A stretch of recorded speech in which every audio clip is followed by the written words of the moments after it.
नमस्कार। आप सभी का हार्दिक अभिनंदन। आइए ब्रह्म पुराण के अगले अध्याय का पाठन आरंभ करते हैं। क्षर अक्षर तत्व के विषय में राजा कराल जनक और वशिष्ठ का संवाद। मुनियों ने पूछा, महामुनि, वह अक्षर तत्व क्या है जिसको प्राप्त कर लेने पर जीव पुनः इस संसार में नहीं आता, तथा क्षर पदार्थ क्या है जिसको जानने पर भी आवागमन बना रहता है। क्षर और अक्षर के स्वरूप को स्पष्ट रूप से जानने के लिए हम आपसे यह प्रश्न करते हैं। व्यास जी ने कहा, मुनिवरों, इस विषय में राजा कराल जनक और वशिष्ठ के संवाद रूप एक प्राचीन इतिहास का वर्णन करता हूँ। एक समय की बात है, सूर्य के समान तेजस्वी मुनिवर वशिष्ठ अपने आश्रम पर विराजमान थे। वे परमात्मा तत्व के प्रतिपादन में कुशल थे। उन्हें अध्यात्म तत्व का निश्चयात्मक ज्ञान था। उस समय राजा कराल जनक ने उस आश्रम पर पहुंचकर वशिष्ठ जी को हाथ जोड़कर प्रणाम किया और विनय युक्त मधुर वाणी में कहा, भगवन, जहाँ से ज्ञानी पुरुषों को पुनः इस संसार में नहीं आना पड़ता, उस सनातन ब्रह्म के स्वरूप का मैं वर्णन सुनना चाहता हूँ।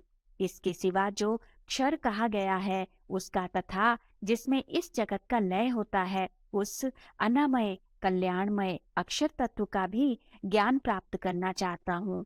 अतः आप इस विषय का उपदेश करें। वशिष्ठ जी ने कहा, राजन सुनो, जिस प्रकार इस जगत का क्षरण अर्थात लय होता है उसको, तथा जिसमें इसका लय होता है उस अक्षर को भी बतलाता हूँ। देवताओं के 12,000 वर्षों का एक चतुर्युग होता है। 1,000 चतुर्युग को ब्रह्मा का एक दिन कहते हैं। इसी को कल्प समझो। दिन के ही बराबर ब्रह्मा जी की रात्रि भी होती है, जिसके अंत में वे सोकर उठते हैं और इस विशाल विश्व की सृष्टि करते हैं। वे यद्यपि निराकार है तो भी साकार जगत की रचना करते हैं। उनमें अणिमा, लघिमा और प्राप्ति आदि शक्तियों का स्वाभाविक निवास है। वे अविनाशी ज्योतिर्मय परमेश्वर हैं। उनके सब ओर हाथ पैर हैं, सब ओर नेत्र, मस्तक और मुख हैं, तथा सब ओर कान हैं। वे संसार में सबको व्याप्त करके स्थित हैं। वे ही भगवान हिरण्यगर्भ है। वे ही योग शास्त्र में महान और विरिंच आदि नामों से प्रसिद्ध हैं, तथा सांख्य शास्त्र में भी उनका अनेकों नामों से वर्णन आता है। उनके नाना प्रकार के अनेक अद्भुत रूप हैं। वे विश्व के आत्मा और एकाक्षर कहे गए हैं। उन्होंने संपूर्ण त्रिलोकी को स्वयं ही धारण कर रखा है, तथा वे बहुत से रूप धारण करने के कारण विश्व रूप नाम से प्रसिद्ध है। वे महातेजस्वी भगवान अपनी शक्ति से महतत्व की सृष्टि करके फिर अहंकार और उसके अभिमानी देवता प्रजापति को उत्पन्न करते हैं। राजस, तामस और सात्विक भेद से 3 प्रकार के अहंकारों से आकाश, वायु, तेज, जल और पृथ्वी, ये 5 महाभूत, तथा शब्द, स्पर्श, रूप, रस और गंध, ये 5 विषय, तथा कान, त्वचा, नेत्र, जीवा और नासिका, ये 5 ज्ञानेंद्रियां, तथा वाणी, हाथ, पैर, गुदा और लिंग, ये 5 कर्मेंद्रियां हैं। मन के सहित इन सब का प्रादुर्भाव हुआ है। ये 24 तत्व संपूर्ण शरीरों में मौजूद रहते हैं। इनके स्वरूप को भली भांति जानकर तत्वदर्शी ब्राह्मण कभी शोक नहीं करते। नरश्रेष्ठ, यह त्रिलोकी उन्हीं तत्वों से बनी है। देवता, मनुष्य, यक्ष, भूत, गंधर्व, किन्नर, महानाग, चारण, पिशाच, देवऋषि, निशाचर, दंश, कीट, मशक, दुर्गंधित कीड़े, चूहे, कुत्ते, चांडाल, हिरन, पुक्कस, हाथी, घोड़े, गधे, व्याघ्र, भेड़िए तथा गौ आदि जितने भी मूर्तिमान पदार्थ हैं, उन सब में इन्हीं तत्वों का दर्शन होता है। पृथ्वी, जल और आकाश में ही प्राणियों का निवास है, अन्यत्र नहीं। यह संपूर्ण जगत व्यक्त कहलाता है। प्रतिदिन इसका क्षरण अर्थात क्षय होता है, इसलिए इसको क्षर कहते हैं। इससे भिन्न तत्व अक्षर कहा गया है। संपूर्ण भूतों के आत्मा परमेश्वर को ही अक्षर कहते हैं।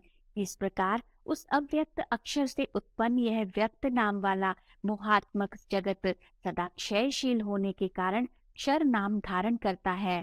क्षर तत्वों में सबसे पहले महतत्व की सृष्टि हुई है। यही क्षर का निरूपण है।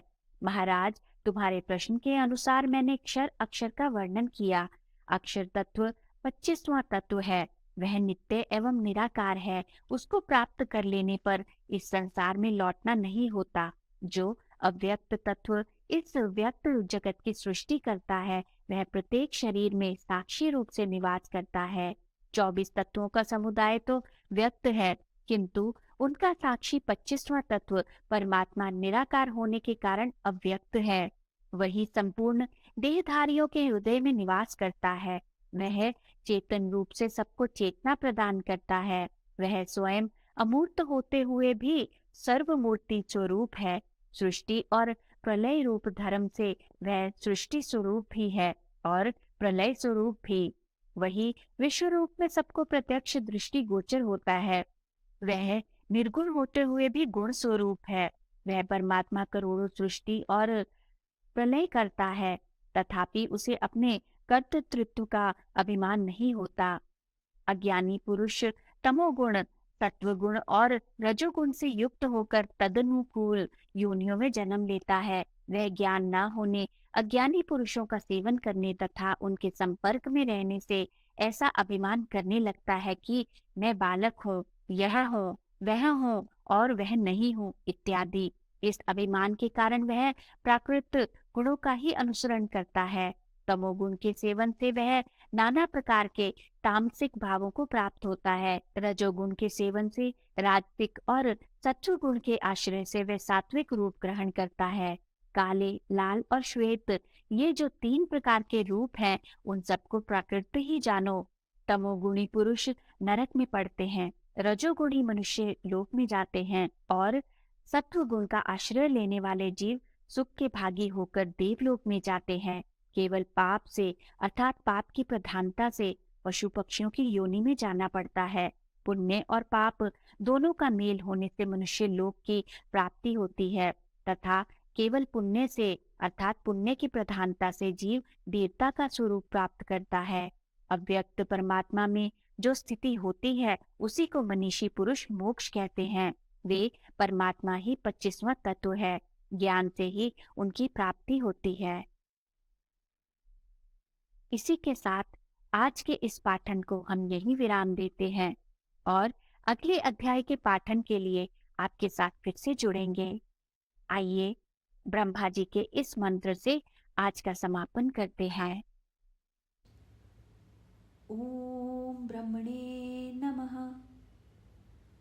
ओम ब्रह्मणे नमः। ओम ब्रह्मणे नमः। ओम ब्रह्मणे नमः।